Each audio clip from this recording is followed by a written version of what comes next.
Bien-aimés dans le Seigneur, bonjour. Nous bénissons l'Éternel, notre Dieu, le Dieu créateur, qui lent la colère est prompt à écouter. Et gloire soit rendue en ton nom, par son nom, parce que la Bible nous dit qu'il est lent à la colère, malgré nos impuretés, malgré nos imperfections. Mais il est toujours tendre, il veut toujours nous récupérer pour nous amener vers les chemins de la grâce, par son Fils Jésus-Christ.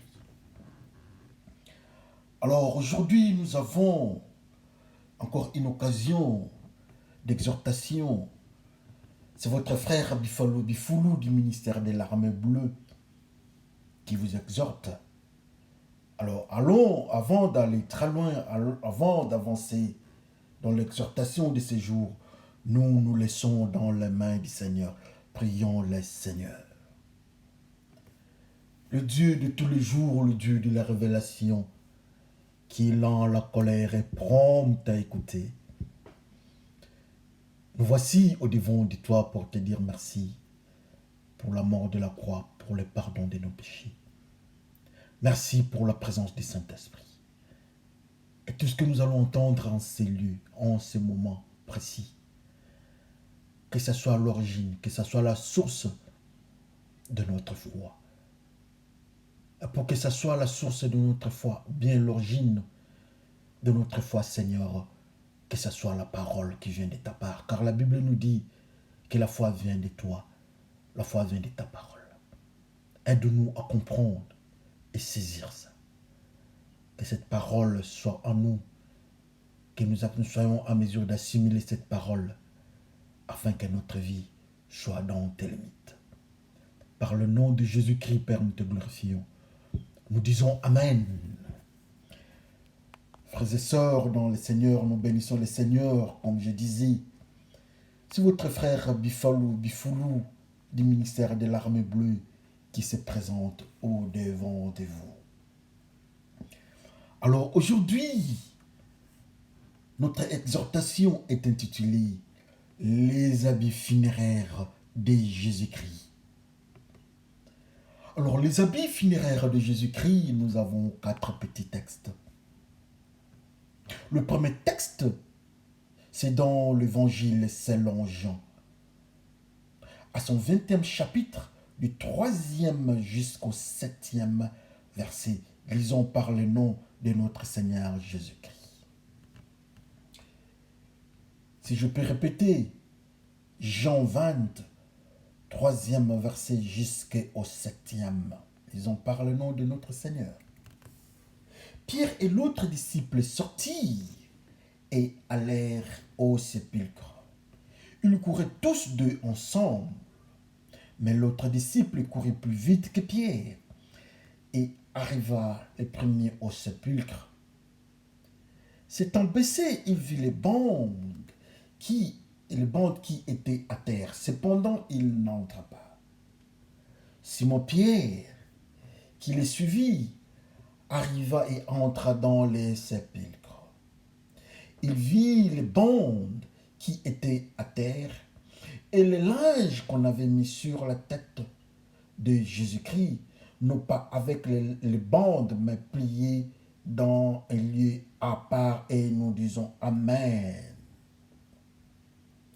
Le deuxième texte que nous avons, c'est dans Apocalypse chapitre 7, à son 13e jusqu'à 14e verset. Apocalypse ou Révélation, c'est 5e chapitre, du 13e verset jusqu'au 14e. Lisons par le nom de notre Seigneur Jésus-Christ. L'un des vieillards prit la parole et me dit, ceux qui sont revêtus de robes blanches, qui sont-ils et d'où sont-ils venus? Je lui dis, mon Seigneur, tu le sais. Il me dit, ce sont ceux qui viennent de la grande tribulation. Ils ont lavé leurs robes et ils les ont blanchis dans le sang de l'agneau. Et nous disons tous Amen. Le troisième, texte, nous sommes dans Ésaïe 9, à son 14e verset. Lisons par le nom de notre Seigneur Jésus-Christ. L'ancien et le magistrat, c'est la tête. Et le prophète qui enseigne le mensonge, c'est la queue. Et nous disons Amen. Passons au dernier texte de notre message de ce jour. C'est dans Genèse 3. Genèse 3 à son 17e verset. Lisons par le nom de notre Seigneur Jésus-Christ. Il dit à l'homme, puisque tu as écouté la voix de ta femme et que tu as mangé l'arbre au sujet duquel je t'avais donné cet ordre, tu ne mangeras point. Le sol sera maudit à cause de toi. C'est ta force de peine que tu en tireras ta nourriture tous les jours de ta vie. Et nous disons tous Amen. Bien-aimés dans le Seigneur, nous élevons le nom de notre Seigneur Jésus-Christ avec notre exhortation de ce jour intitulée Les habits funéraires de Jésus-Christ. 4 textes. Nous avons vu notre texte dans l'évangile de Jean, là où on nous parle, on nous raconte l'histoire des deux disciples, celui que Jésus-Christ aimait et Pierre. Après avoir reçu l'information que le Seigneur était ressuscité, tous ces deux disciples précités partent vite en courant à la tombe du Seigneur. Ils arrivent là-bas, ils ont constaté quelque chose, ils ont constaté un phénomène. Le Seigneur n'est pas là, le corps du Seigneur n'est pas là. Il n'y a que les habits funéraires. Mais le constat fait, on constate que les habits funéraires étaient divisés en deux groupes. Le linge qui était mis sur la tête du Seigneur était mis à côté. Et d'autres habits étaient mis par terre, séparés de linge.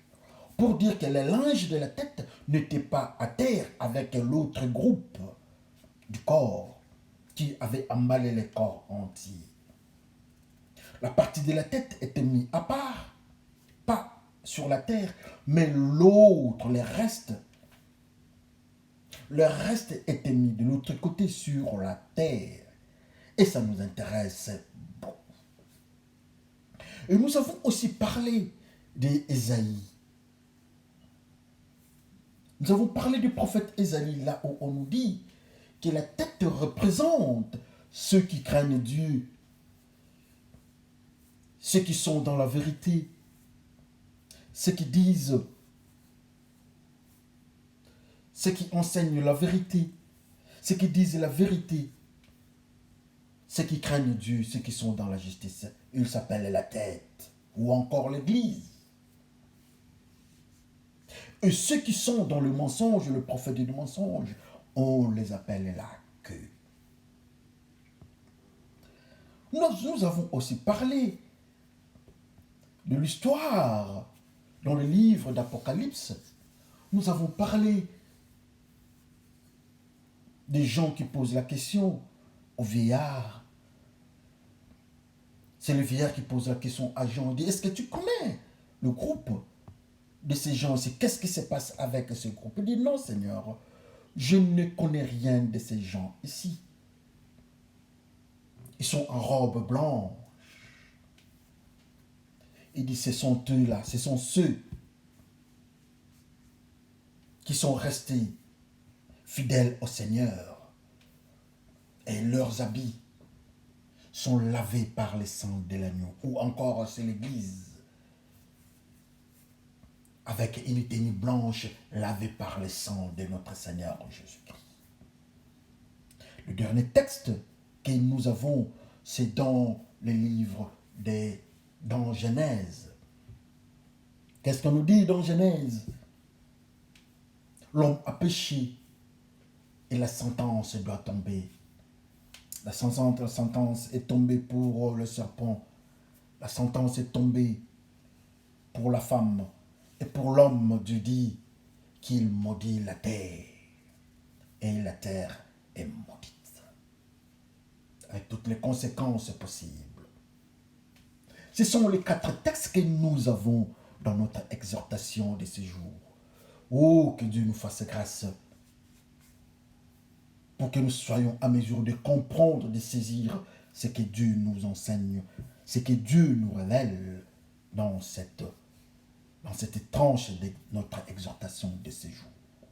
Aujourd'hui, nous sommes le 22 octobre et chez moi, il est 1h21. Ça nous fait du bien comme nous avons intitulé notre message de ce jour, les habits funéraires de Jésus-Christ. Voilà, les 2 disciples partis de l'autre côté. Ils trouvent un phénomène dans le sépulcre de notre Seigneur. Il y a une séparation. Il sépare les habits funéraires. Un groupe se trouve sur terre, un autre groupe quelque part qui n'était pas sur terre. Mais alors pourquoi on sépare? Pourquoi cette séparation? Pourquoi cette précision? Et de l'autre côté, nous voyons encore Dieu dire à l'homme pécheur, de l'homme tu as péché, alors je maudis la terre. Très loin encore, nous voyons dans les livres du côté de Révélation, on nous dit que ceux qui sont là avec les habits blancs, ils ont lavé ces habits-là, ils ont de nouveaux habits, lavés par le sang de l'agneau. Mais qui sont ces gens-là? Ce sont ceux-là qui sont restés fidèles, qui sont passés, qui ont traversé les mystères de la tribulation. Ils ont vaincu le péché, ils ont résisté au péché et ils sont restés fidèles au Seigneur. Comme conséquence, ils ont de nouvelles robes, des robes blanches lavées par le sang de l'agneau.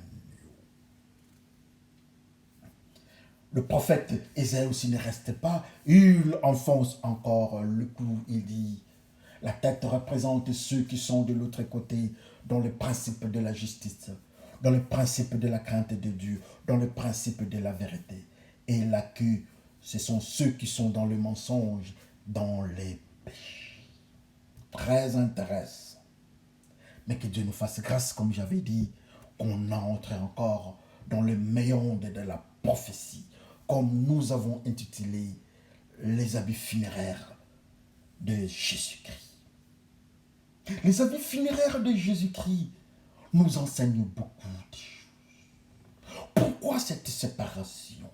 Pourquoi la tête, les habits de la tête ne sont pas mis sur terre? Pourquoi les habits qui sont sur terre ne sont pas ensemble? Jésus-Christ dit, il y a un des disciples qui veut suivre Jésus-Christ. Les frères veulent suivre Jésus-Christ. Jésus-Christ dit, je n'ai pas là, je n'ai pas la place, je n'ai pas quelque part là où déposer ma tête. Je ne sais pas là où déposer ma tête. Est-ce que Jésus-Christ parlait de sa tête? Avec les yeux, avec les cheveux, avec les oreilles, avec la bouche, avec le cerveau? Est-ce que Jésus-Christ parlait de cette tête-là? Est-ce que Jésus-Christ parlait de la tête qui porte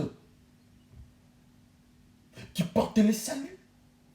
Ou bien Jésus-Christ parlait de quelle tête?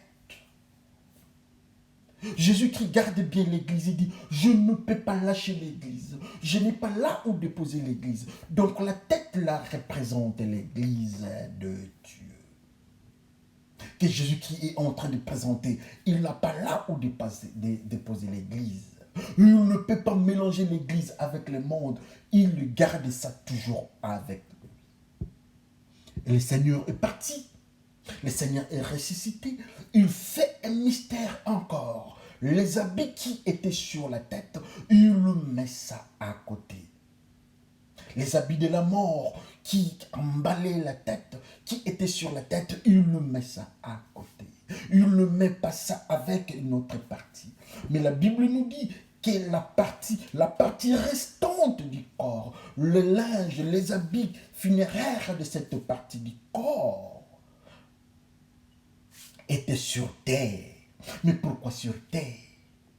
Nous avons encore dit que le corps est divisé en deux. Il y a la tête du Seigneur et il y a il y a le reste du corps. La partie supérieure qui est la tête, nous avons dit que ça représente l'Église. Alors, comme ça représente l'Église, assurément, la partie qui reste ne représente pas l'Église, mais ça représente quoi? Là, nous rentrons dans le livre du prophète Ésaïe. Il dit, la tête représente ceux qui craignent Dieu. Et la queue, le reste, ou bien la queue, représente ceux qui sont dans le péché, ceux qui sont dans le mensonge.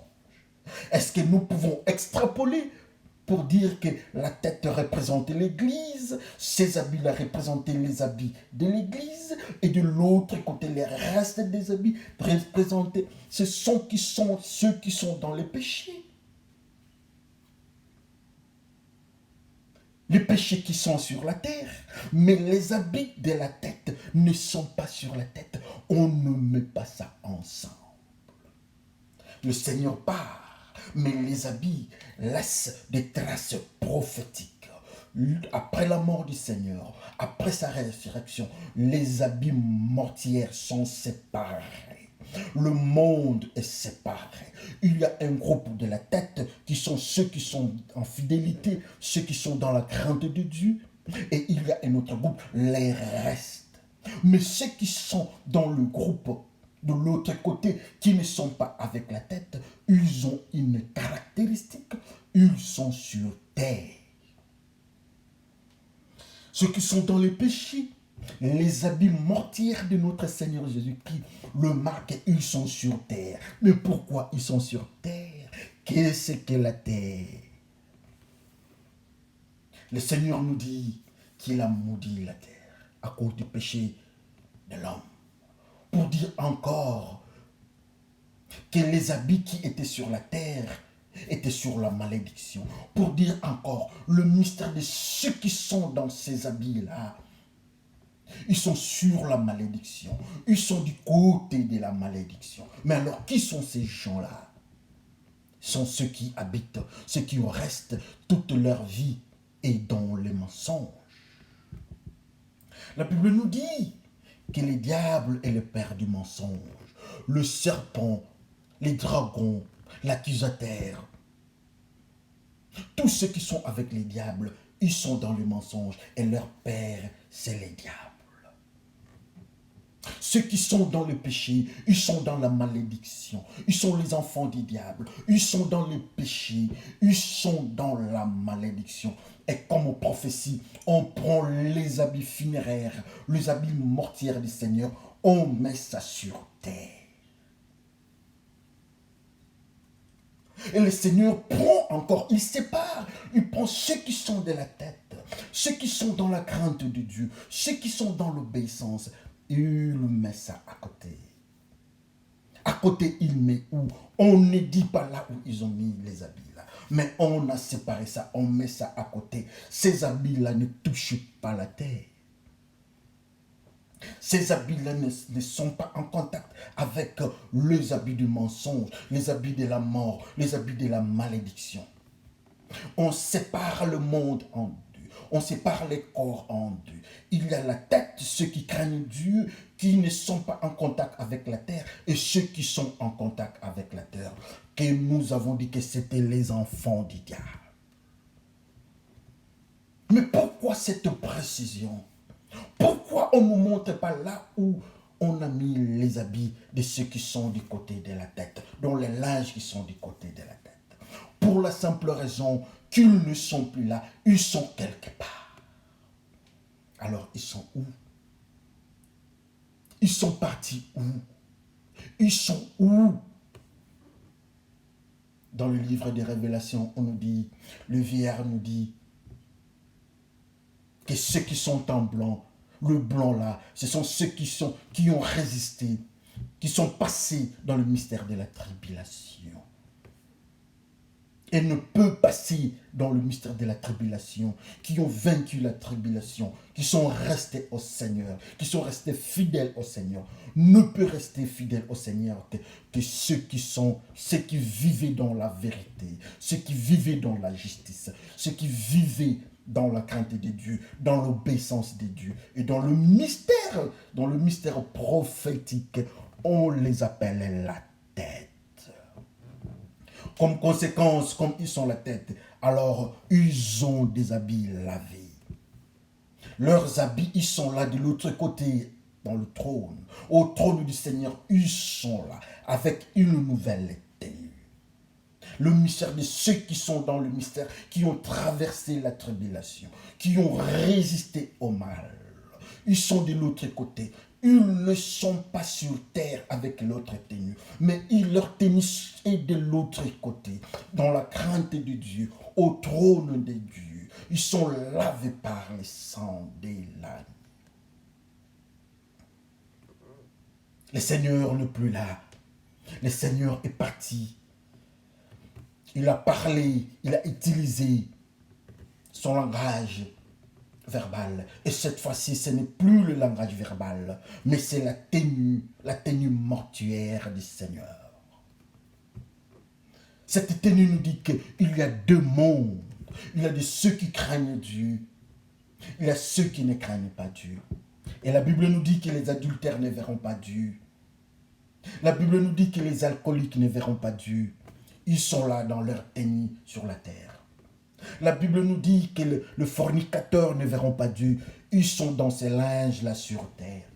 La Bible nous dit que les magiciens, les sorciers ne verront pas Dieu. Ils sont de l'autre côté, dans le lot des habits sur terre. Alors pour quelle raison nous devons rester là-bas? Or, la terre là, on nous dit que la terre est maudite par Dieu. Dieu maudit la terre, mais nous nous retrouvons dans cette malédiction-là. Dieu maudit la terre, mais nous autres, nous choisissons cette malédiction-là. Dieu ne veut pas approcher la malédiction. La Bible nous dit que Dieu est 3 fois saint. Dieu n'est pas une malédiction. Mais ceux qui sont dans le péché, ils sont maudits et ils sont sur la terre. Ils ne sont pas au trône de Dieu. Malgré leurs chansons à l'église, malgré leur nom à l'église, malgré leur participation à l'église, malgré tout ce qu'ils faisaient, ils gênaient, ça c'est bien, ce n'est pas un péché pour gêner, mais le principe est que ils n'étaient pas dans la crainte de Dieu. Le principe est qu'ils n'étaient pas dans le mystère de la tête, dans le mystère de l'église, dans le mystère de ceux qui obéissaient à Dieu. Ils n'étaient pas dans la justice. Ils vivaient dans l'injustice.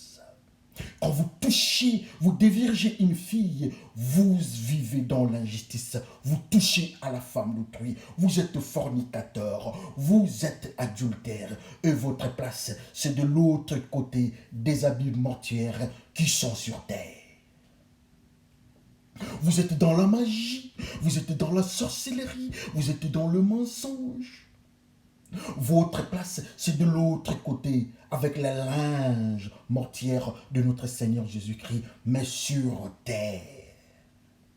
Vous êtes dans le détournement, vous êtes dans le viol comme au Congo, vous êtes dans le séparatisme ou bien racisme. Votre place, c'est de l'autre côté, sur la terre, avec les habits mortières du Seigneur Jésus-Christ. Si vous êtes dans le mensonge, vous êtes dans des trafics sexuels, vous êtes dans la pédophilie, vous êtes dans l'homosexualité, dans la lesbianie, vous êtes dans tout ce qui est péché. Votre place, c'est sur terre, dans les habits mortières du Seigneur Jésus-Christ, sur terre. Comme conséquence, vous êtes dans la malédiction. Père Abraham, dites alors, envoie Lazare qu'il aille dire, envoie quelqu'un, qu'il aille dire à ma famille, à mes frères, de ne pas venir ici. De ne pas venir ici, là où moi je suis. Qui sont ceux-là? Ils étaient où? Assurément, il était du côté de ceux qui étaient sur terre. Mais de l'autre côté, il y avait Lazare. Lazare était avec le père Abraham. Lazare était avec Abraham dans la crainte de Dieu, dans le mystère de ceux qui obéissaient à Dieu, dans le trône de Dieu. Il chantait pour Dieu, il glorifiait Dieu à cause de son obéissance. Si nous pouvons accepter la parole de cet homme qui crie au père Abraham pour nous dire, dites à mes frères de ne pas être du côté des habits mortières qui sont sur terre. Allez dire à mes frères de choisir les habits qui sont de l'autre côté, qui ne sont pas en contact avec les habits sur terre. Ceux qui sont du côté des habits sur terre, ils vont me retrouver dans le feu, ils vont me retrouver dans la malédiction. Et Dieu dit lui-même que l'enfer n'était pas préparé pour l'homme. Alors pour quelle raison nous devons choisir d'aller en enfer? Pour quelle raison nous devons accepter d'aller en enfer? Les habits mortiers de notre Seigneur Jésus-Christ font une prophétie. Ça nous enseigne que le monde est divisé en deux. Ça nous enseigne que dans le monde spirituel, nous avons des zones, nous avons des groupes. Il y a de ceux qui aiment Jésus-Christ, il y a de ceux qui sont dans l'église, ceux qui sont dans la pureté, ceux dont le Seigneur ne peut pas déposer, ceux qui sont dans l'obéissance, ceux qui sont dans le fruit du Saint-Esprit, ceux qui sont dans les armes spirituelles de Dieu. Ce sont ceux-là qui ont la robe de la pureté. Ce sont ceux-là dont le Seigneur connaît le nom. Il dit, je connais mes brebis et je les appelle par leur nom. C'est le groupe-là de la tête. Souvenez-vous, même Jacob, quand il fouillait son frère, dans cette agitation-là, il s'est retrouvé la tête sur le roc. La tête sur le roc qui est Jésus-Christ, sur la pierre angulaire qui est Jésus-Christ. Et la tête, quand il a mis la tête sur les rocs, qu'est-ce que ça donnait? Ils ont vu le ciel s'ouvrir. Toujours la tête. Alors pour quelle raison nous ne pouvons pas être prêts aujourd'hui pour accepter la parole de Dieu? Pour quelle raison aujourd'hui, dans nos intérêts à durée éphémère, nous acceptons d'aller du côté des habits qui sont sur terre? Le Seigneur Jésus-Christ est entre lui-même sur terre. Il a récupéré les âmes. La Bible nous dit que quand il viendra récupérer ceux qui sont à lui. Il ne viendra pas récupérer ceux dont les habits, qui sont du côté des habits sur terre. Il ne viendra pas récupérer les adultères. Il ne viendra pas récupérer le monde des péchés. Il ne viendra pas récupérer les tribalistes. Il ne viendra pas récupérer le mensonge. Mais il viendra récupérer l'église. Il viendra récupérer ceux qui étaient couverts par les habits mortiers, qui ne sont pas en contact avec la terre, qui est la malédiction. Quelle est la raison nous devons être dans la malédiction? Pour quelle raison nous choisissons toujours la malédiction? Nous sommes partis très loin ces jours-ci, nous voyons même les enseignements qu'on nous donne. On enseigne nos enfants dans des téléphones. On enseigne nos enfants. Il y a des films dans leur téléphone. À l'école, il y a des informations qu'on donne à nos enfants. Dans la rue, il y a des informations qu'on nous donne, mais quand nous regardons, ce sont ces informations-là qui nous amène dans le mystère des effets mortiers qui sont sur terre.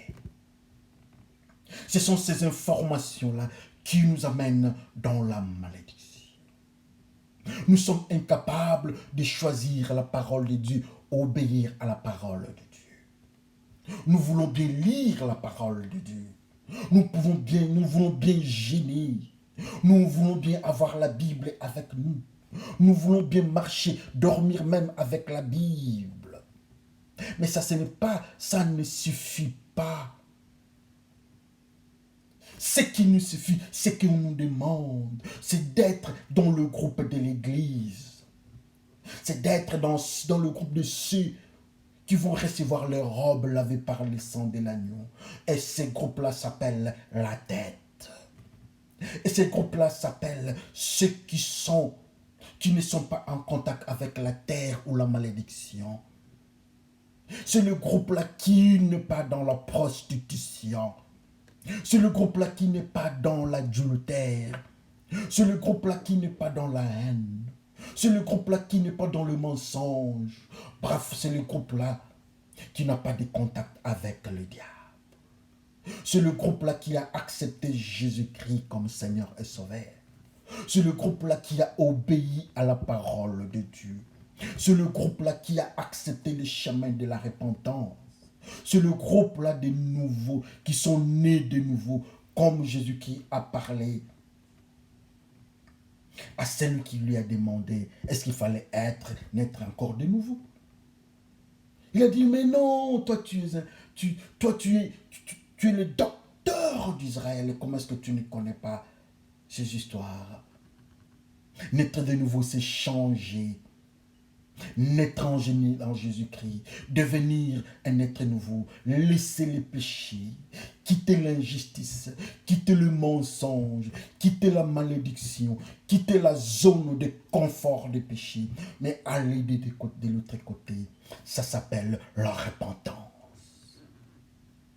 Ça s'appelle choisir les chemins de la vérité.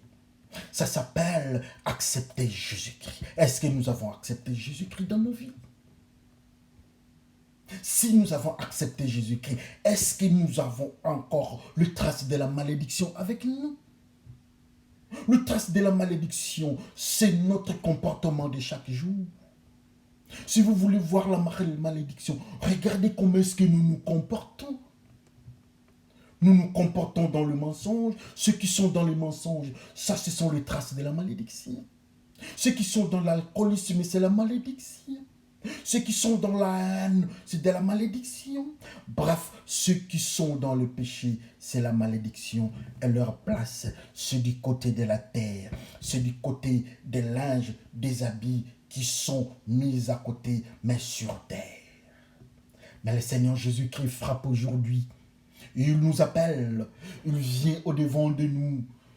Il veut entrer dans nos cœurs pour que nous changions de côté, pour que nous soyons l'Église, pour que nous soyons sa femme, pour que nous soyons l'épouse, pour qu'il nous récupère, pour que le jour J, nous soyons dans le groupe de ceux dont le vieillard dit, c'est le groupe de ceux qui ont traversé la tribulation, bien les tribulations. Ce sont ceux qui obéissent à la parole de Dieu. Ce sont ceux qui craignent Dieu. Ce sont ceux qui sont sous la conduite ou guide du Saint-Esprit. Le Seigneur est en train de frapper dans nos cœurs. Le Seigneur est en train de nous appeler. C'est à nous de choisir de quel côté nous sommes. Les habits mortiers de notre Seigneur Jésus-Christ prophétisent. Ceux qui sont à la tête, ils vont continuer, ils auront les habits de la pureté. Mais ceux qui sont dans les injustices, ceux qui sont dans le péché, leur côté, c'est la terre. Ils sont du côté de la terre ou de la malédiction. Et souvenez-vous, le Seigneur a maudit la terre. Pourquoi devrions-nous choisir la terre? Pourquoi devrions-nous choisir la malédiction? Oui, nous pouvons être dans la malédiction. Ce n'est pas tard. Le Seigneur nous attend. Le Seigneur nous appelle. Il veut nous récupérer. C'est à nous de choisir. C'est à nous de l'accepter. C'est à nous d'accepter l'appel du Seigneur. C'est à cet instant-là, nous allons quitter les habits de la terre, les habits mortières de la terre ou de la malédiction, vers la robe de ceux qui ont obéi à Dieu, la robe de la pureté, lavée par le sang de l'agneau. Le Seigneur est toujours prêt et il nous attend. Aujourd'hui, c'est peut-être ton tour. C'est mon tour pour avoir une nouvelle robe. Mais la condition, c'est d'accepter le Seigneur Jésus-Christ pour notre Seigneur et Sauveur. La condition, c'est d'accepter, d'obéir à ce que le Seigneur nous dit. Que le Seigneur bénisse son peuple. Laissons-nous entre les mains du Seigneur dans la prière. Prions le Seigneur. Seigneur Jésus-Christ, nous te remercions. Les humains ont décidé ta mort avec le maître du monde, le diable. Mais quand tu es ressuscité, tu es parti, tu nous laisses la prophétie. Les habits de la tête qui est l'Église ne sont pas mêlés, ne sont pas ensemble, ne sont pas en contact avec la terre. Oui, ceux de la tête, Seigneur, ils sont avec toi de l'autre côté, dans le royaume des cieux. Mais ceux qui sont dans le péché sont à la terre. Je viens avec mes frères et sœurs. Je viens avec ma famille. Je viens avec les bifous. Je viens avec toutes les familles que je connais. Je crie à ton secours, Seigneur. Que tu entres dans nos cœurs. Que tu nous pardonnes. Afin que nous soyons parmi ceux qui seront dans le trône de Dieu. Avec la robe lavée par le sang de Jésus-Christ. La robe blanchie par le sang de Jésus-Christ. Merci pour ce temps merveilleux, pour cet enseignement, pour cette exhortation. Au nom de Jésus-Christ, Père, nous te glorifions. Nous disons Amen. Que le Seigneur vous bénisse. Souvenez-vous que le Seigneur est toujours là et il veut nous délivrer. Et soyez bénis. Merci et à la prochaine.